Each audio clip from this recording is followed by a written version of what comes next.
স্বাগত ডিবিসির নির্বাচিত সংবাদে। শুরুতেই জানাবো মার্কেন্টাইল ব্যাংক সংবাদ শিরোনাম। আগামীকাল সর্বদলীয় বৈঠক আহ্বান প্রধান উপদেষ্টার। সন্ধ্যায় বিএনপি জামাতের সাথে বসছেন ডক্টর ইউনূস, করছেন না পদত্যাগ।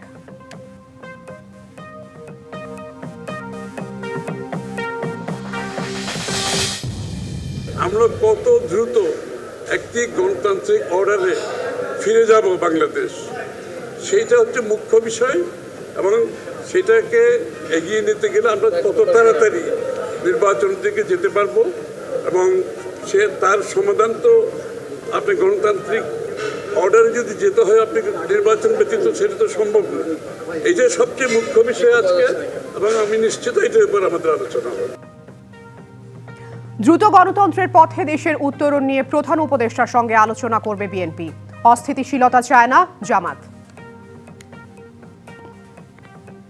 সংঘাত এবং কাদা ছোড়াছুড়ির মধ্য দিয়ে জাতিকে আর অনিশ্চয়তার দিকে ঠেলে দেওয়া কোনো অবস্থায় সমীচীন হবে না। এই সংস্কৃতির অবসান হওয়া উচিত। এর জন্য প্রয়োজন অর্থবহ ডায়ালগ। এই দায়িত্বটা মূলত বর্তমান সরকারকেই নিতে হবে এবং তাদেরকে এই ডায়ালগের ব্যবস্থা করে দিতে হবে।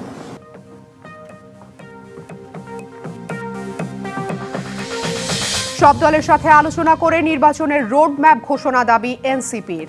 আস্থা হারানোর দায় নিয়ে ইসির পদত্যাগ আহ্বান।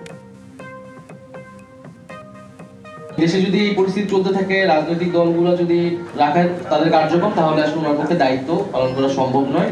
যদি নির্বাচনের জন্য এরকম ভাবে চাপ প্রয়োগ করা হয়, তাহলে একটা নিয়ন্ত্রিত নির্বাচন হতে যাচ্ছে এটাও তিনি সন্দেহ পোষণ করেছেন, ফলে এটার দায়ভার উনি নিতে চান।